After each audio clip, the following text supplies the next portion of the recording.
Magandang umaga po sa inyong lahat. Ito po si Dr. Jeff Ho. Napag-usapan po natin kahapon yung tungkol sa yung mga ina-advertise po sa television at saka sa radio stations.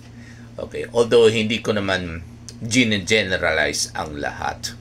Ang masasabi ko lang po ay kadalasan ito po ay mas mahal itong mga produkto kasi po, sinabi ko na po kahapon, okay, pinatong na nila sa presyo ng gamot, no? Yung ginastos nila sa TV at saka radio stations. At kadalasan, yung in-advertise po sa TV at saka radio stations, hindi po yan nirereseta ng mga doktor, lalo yung mga supplement, kasi wala nga silang halaga sa mga sakit kahit nagbabayad pa sila ng mga endorsers, whether doctors, artista, etc.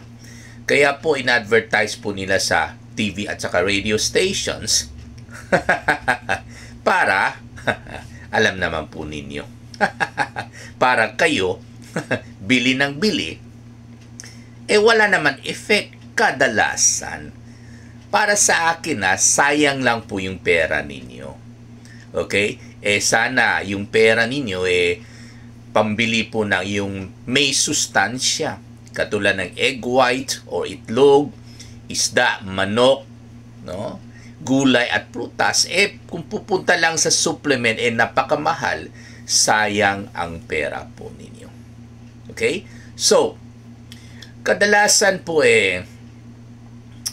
sinabi ko na po, no, hindi po ito nireseta ng mga doktor at saka mas mahal at saka walang effect. Pwede lang kung meron kayong naranasan na effect kasi meron tinatawag minsan na placebo effect, no? Siyempre, ang sarap pakinggan ang mga advertisements nila at saka mga testimonial nila.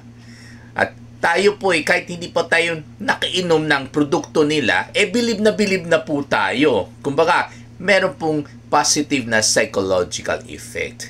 Kaya po, nung inunom pa tayo ng gamot nila, yung produkto nila, hindi ko talaga masasabi kung gamot ba yan, no, yung mga supplement.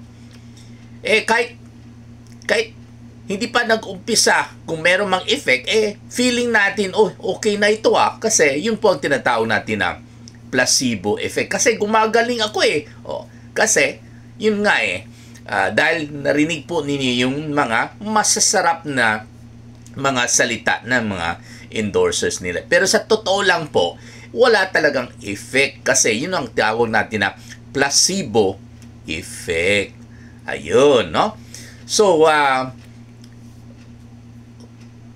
marami tayong nanonood ng advertisement tungkol po sa vitamin C or ascorbic acid. Pareho lang po sila, no? Vitamin C or ascorbic acid.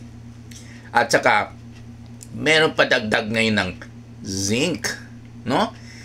Sa totoo lang po, pag meron pong bagong produkto, hindi po ako naniniwala kaagad. Okay? Kahit may mga clinical studies. Kasi po, ang inuuna kong gamitin or maging basihan kung epektibo ba itong bagong produkto o hindi ay yung common sense. Okay? Kahit ipapakita nila sa akin yung mga clinical studies nila na epektibo, kuno. Okay? Pero, pag based sa common sense natin, parang hindi talaga worth believing, okay? Sa Bisaya pa na, dili katuuhan. Okay? Sa Tagalog, medyo mahirapan ako parang hindi makapaniwalaan kung tama po ang Tagalog natin. Hindi rin ako mag-reseta niyan kasi mas importante po yung common sense kaysa yung nababasa natin na clinical studies na pwede naman po bayaran yung clinical studies, pwede bayaran yung doktor para mag-advertise, pwede bayaran yung endorser na mag-advertise. Okay? So, ano pong common sense na dapat i-emphasize natin pagdating ng ascorbic acid or vitamin C at saka zinc. Ang common sense po ay, number one, panahon ni Adan at Eva, panahon ni Jesucristo, wala naman pong vitamins. Bakit? Para sa akin, bakit nabubuhay sila ng mahabang panahon? Para sa akin po, I think mas mahaba po yung lifespan po nila. Kahit wala po silang produkto ng food supplement o kaya itong multivitamin na supplement. Because as I've said, and I'm gonna say it again, okay, mabait po yung ating Panginoon. Mahal po tayo ng ating Panginoon. Matalino po yung ating Panginoon. Sinisigurado po ng ating Panginoon na pag naglikha siya ng tao, isabay po niya ilikha yung pangangailangan ng tao para hindi po magkasakit ang mga tao at mabubuhay ng panghabang panahon. Okay, kaya po, itong mga vitamins, nasa pagkain na po yan na nilikha ng Panginoon. Yung zinc, para sa akin, kaya nabubuhay po ang mga tao noon Ako po wala ko ininom na vitamins at saka zinc. Pero, okay pa po ako ngayon.